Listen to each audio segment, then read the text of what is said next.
Bonjour, je suis Sophie Dubois, coach et formatrice spécialisée en soft skills, autrement dit en coaching comportemental et savoir-être. Bienvenue sur mon podcast pour muscler vos soft skills et être l'acteur de vos choix. Je publie quasi tous les jours des conseils en développement personnel. Abonnez-vous pour n'en rater aucun sur votre plateforme préférée, Spotify, Deezer, Facebook ou iTunes. Je compte sur vous. Bonne écoute. Bonjour tout le monde. Aujourd'hui, j'ai envie de vous parler de conduite du changement parce que nous y sommes tous confrontés à l'heure actuelle. Et pour l'illustrer, j'aimerais vous conseiller vraiment une lecture d'un best-seller de John Kotter, qui est très connu, Alerte sur la banquise. Donc John Kotter est un professeur émérite de la Harvard Business School et il est considéré dans le monde entier comme l'autorité de référence en matière de leadership et de gestion du changement. Donc il a été auteur de plusieurs best-sellers, dont Alerte sur la banquise, qui est une fable vraiment très humoriste, en même temps sur une feuille de route vraiment très précise pour conduire le changement. En fait, confronté à une catastrophe imminente qui menace son existence, une colonie de manchots doit mettre en œuvre une stratégie efficace pour conduire le changement. Ce qui implique d'adopter un nouveau mode de vie et de remettre en question des traditions ancestrales. La démarche est identique pour piloter le changement organisationnel.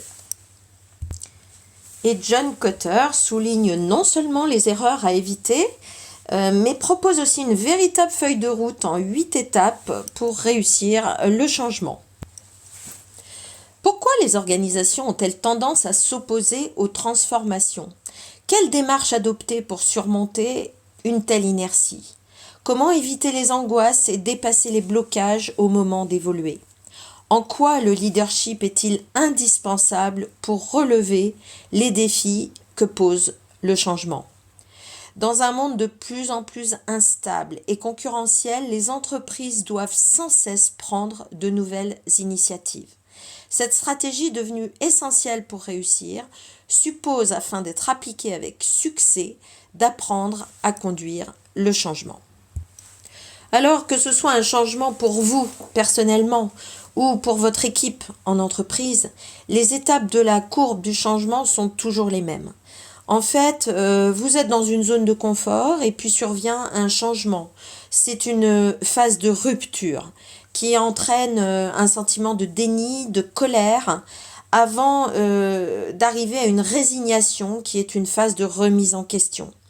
Ensuite, vous l'acceptez, plus ou moins, et vous mettez, vous rentrez alors dans une phase d'exploration, de remotivation, qui est une véritable zone d'effort où vous allez mettre en place de nouveaux comportements, avant d'atteindre une phase d'adaptation complète, où vous aurez retrouvé une remotivation et vous serez en pleine zone de progrès avec des nouveaux défis, des nouveaux challenges.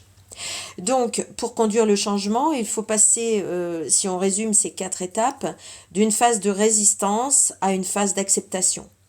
Et pour cela, il ne faut pas essayer de changer l'individu, mais plutôt de comprendre son parcours, ses expériences, surtout ne pas brusquer, aller au rythme de chacun. Car nous sommes tous différents et donc il ne faut pas juger du tout les croyances, mais plutôt influencer positivement. De la même manière que les phases de la courbe du changement sont toujours les mêmes, nous sommes toujours confrontés à 3 freins systématiquement identiques pour conduire le changement. D'abord, des peurs, des doutes. Et là, la posture adaptée va être de rassurer la personne sur les compétences qu'elle a, sur sa capacité à affronter ce changement. Ensuite, bien sûr, je vous l'ai dit précédemment, chaque personne a ses propres croyances. Et donc là, c'est sans doute le frein le plus difficile car il ne faut pas les critiquer, les juger, mais il va falloir adopter une posture pour faire douter sur les croyances de la personne en influençant positivement.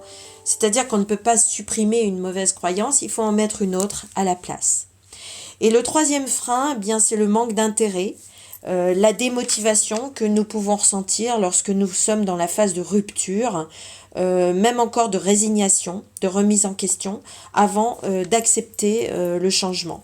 C'est-à-dire, on considère qu'on ne peut plus revenir à la situation d'avant, et là, ça confronte les personnes vraiment à se remettre en question. Donc à ce moment-là, eh bien, on va remotiver par des nouveaux défis, des nouveaux challenges, réorientation, etc.